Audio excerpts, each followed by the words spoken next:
भारताच्या शेजारचे दोन राष्ट्र, एक बांगलादेश आणि आता असणारं नेपाळ, या दोन्ही राष्ट्रांमध्ये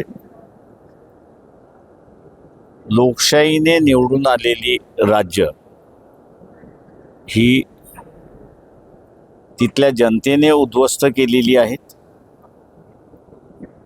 आणि आशिया खंडच अस्थिरतेच्या दिशेने वाटचाल करतोय अशी परिस्थिती आहे.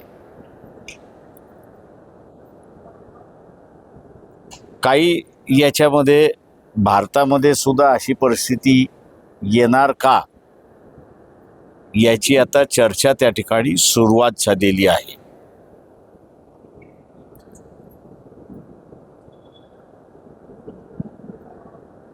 तेव्हा शासनाने सतर्क राहिलं पाहिजे आणि सतर्क राहायचं म्हटलं म्हणजे त्यांनी जे करप्शन सुरुवात केलेलं आहे ते पहिल्यांदा बंद केलं पाहिजे. न्यायव्यवस्था ही सुद्धा कोलमडत चाललेली आहे. आता isakal.com आहे देशातील नंबर 1 ची मराठी न्यूज वेबसाईट. प्रत्येक अपडेटसाठी isakal.com ला नक्की भेट द्या. नेपाळमध्ये न्यायव्यवस्थेची बिल्डिंग सुद्धा जाळण्यात आली अशी परिस्थिती आहे. तेव्हा भारतीय व्यवस्थेमध्ये जे जे केंद्र आहेत त्या सगळ्या केंद्रांना हा इशारा आहे असं मी त्या ठिकाणी मानतोय. खेळ थांबवा, सामान्य माणसाच्या प्रश्नाची उत्तरं शोधा आणि तो समाधानी कसा होईल या दृष्टीने आज सारं वाटचाल झाली तर नेपाळ भारतामध्ये घडणार नाही असे एकंदरीत दिसते.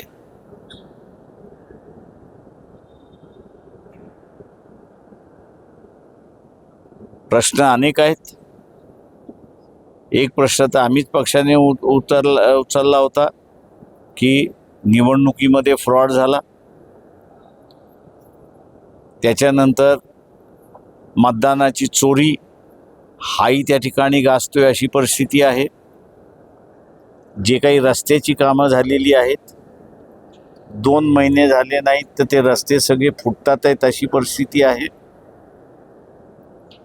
तरुणांना काम मिळण्याची शाश्वती नाही अशी परिस्थिती आहे.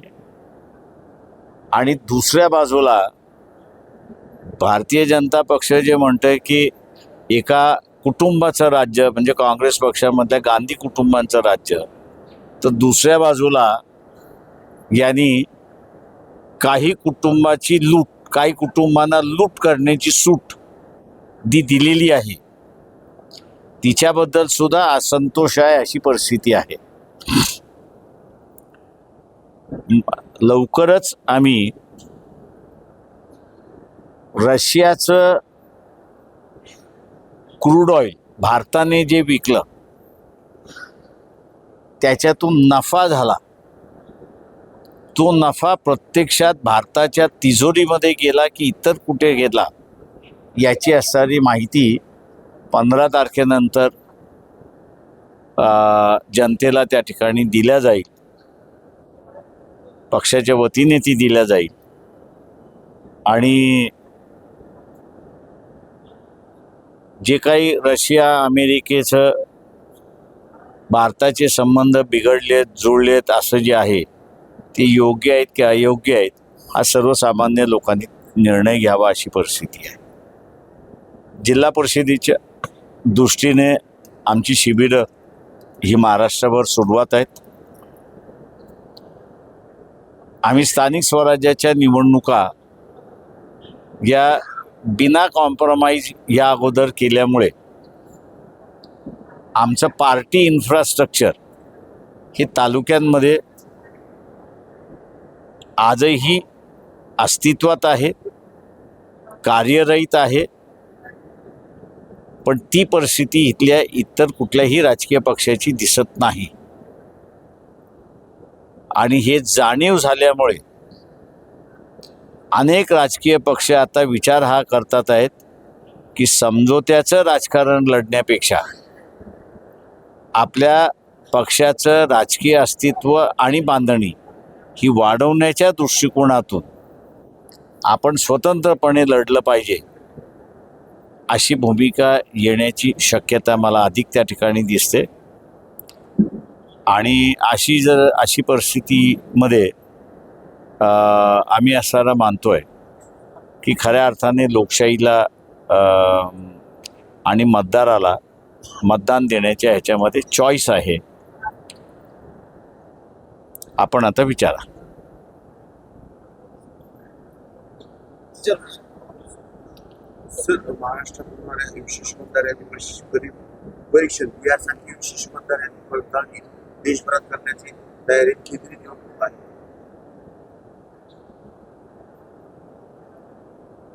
चांगली गोष्ट आहे की त्यांनी बिहारसारखी परिस्थिती महाराष्ट्रात होऊ नये या दृष्टीने याद्या तपासलेल्या आहेत अशी परिस्थिती आहे.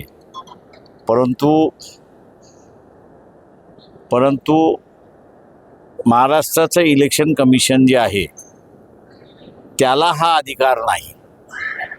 जी सेंट्रलची यादी आहे तीच त्याला मान्य करावी लागते. त्याला स्वतंत्र यादी काही तयार करता येत नाही. त्याच्यामुळे इलेक्शन कमिशनने जे काही मान्य केलेलं आहे किंवा जाहीर केलेलं आहे ते जिल्हा परिषद, पंचायत समिती आणि नगरपालिका महानगरपालिकेमध्ये लागू होईल असं मला काही वाटत नाही. त्याच्यामुळे डुप्लिकेट टिप्लिकेट जी काही नावं असतील ती कायम राहतील असं मी मानतो.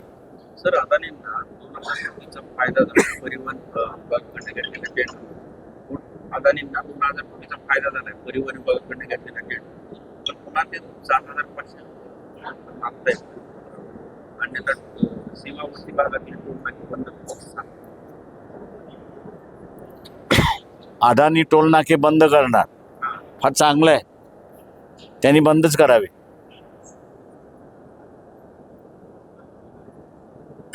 त्याच्या आंदोलनाला आमचा पाठिंबा राहील की त्यांनी टोल नाके बंद करावे म्हणून. आणि हिंमत असेल तर त्यांनी बंद करावेत. सर, आता एक चर्चासत्र झालं राज्यातील ओबीसी आरक्षण ओबीसी मराठा संघर्ष हा पूर्णपणे पेटलेला आहे. कितीही कोणी दाबायचा प्रयत्न केला तरी ती काही दबणारी गोष्ट असं मी त्या ठिकाणी मानत नाही. सुप्त भांडण लागलेलं आहे. मराठा समाजाला आरक्षण याची गरज आहे असे त्यांना वाटते. ते ओबीसीच्या कोट्यातून मागतात आहेत. आणि कुणबी अगोदरच ओबीसीमध्ये आहे. त्याच्यामुळे सर्व मराठा समाजाला कुणबी संबोधणं आणि व्हॅलिडिटी देणं याचाच अर्थ ओबीसीच्या या ओबीसीच्याच कोट्यामधनं तो जाणार. त्याच्यामुळे मुख्यमंत्री पूर्णपणे असत्य बोलतात आहेत. BJP पूर्णपणे जनतेला फसवतोय अशी परिस्थिती आहे. आणि त्याच्यामुळे काही दिवसामध्ये ओबीसींच्या आंदोलनाच्या भूमिकेमध्ये आले आणि त्यांनी आंदोलन केलं तर माझ्यासारखं आश्चर्य मानणार नाही.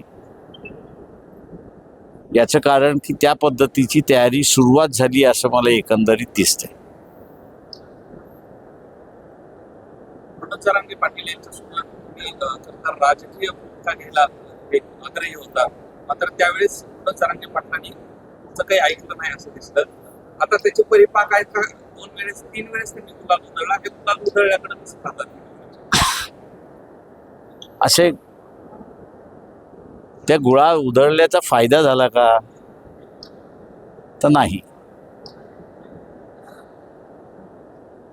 उलट सामाजिक वातावरण जे होतं,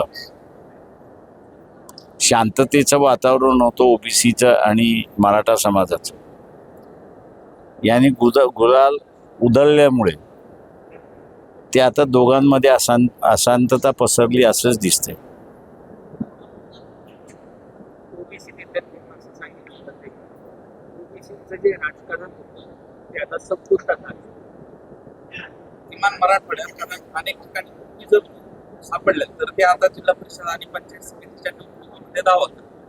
तर मराठवाड्यातलं जे आरक्षण आहे ओबीसीचं ते संपुष्टात आहे अशी भीती व्यक्त केली जाते ओबीसी.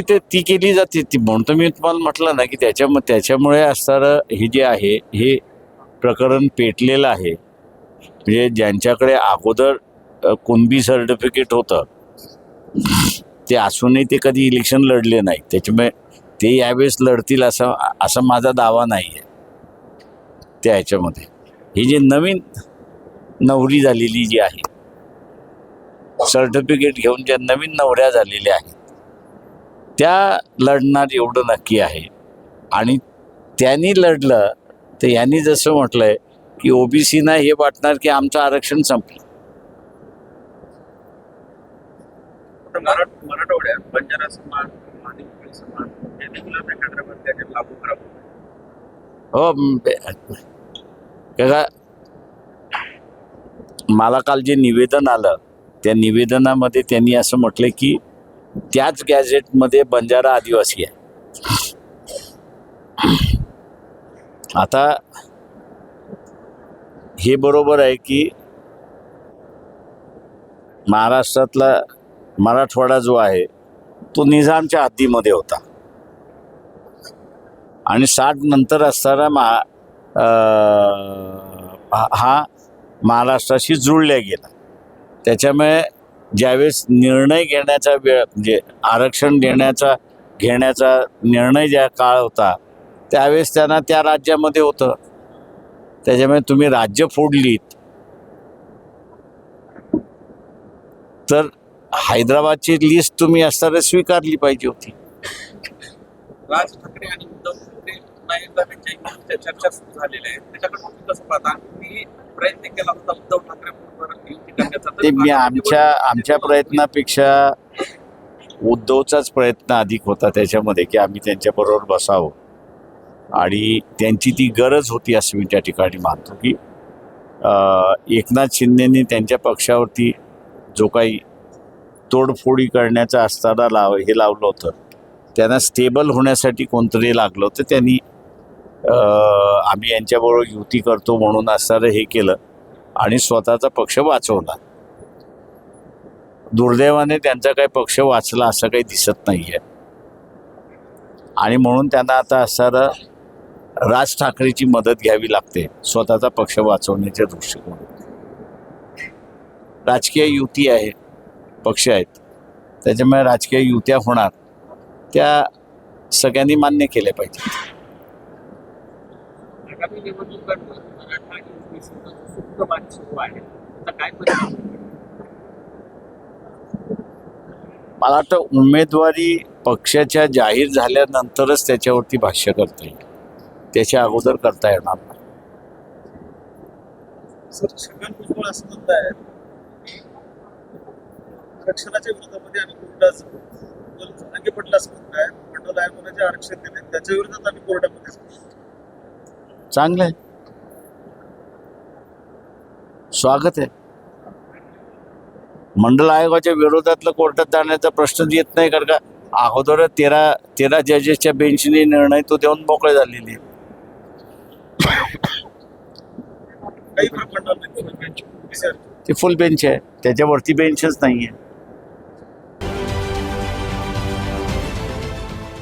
देश विदेशातील प्रत्येक घडामोडींचे लाईव्ह अपडेट मिळवण्यासाठी आता साम टीव्हीच्या सर्व सोशल मीडिया प्लॅटफॉर्मला लाईक, फॉलो आणि सबस्क्राईब करा. तसंच सर्व नोटिफिकेशनसाठी बेल आयकॉन प्रेस करायला विसरू नका.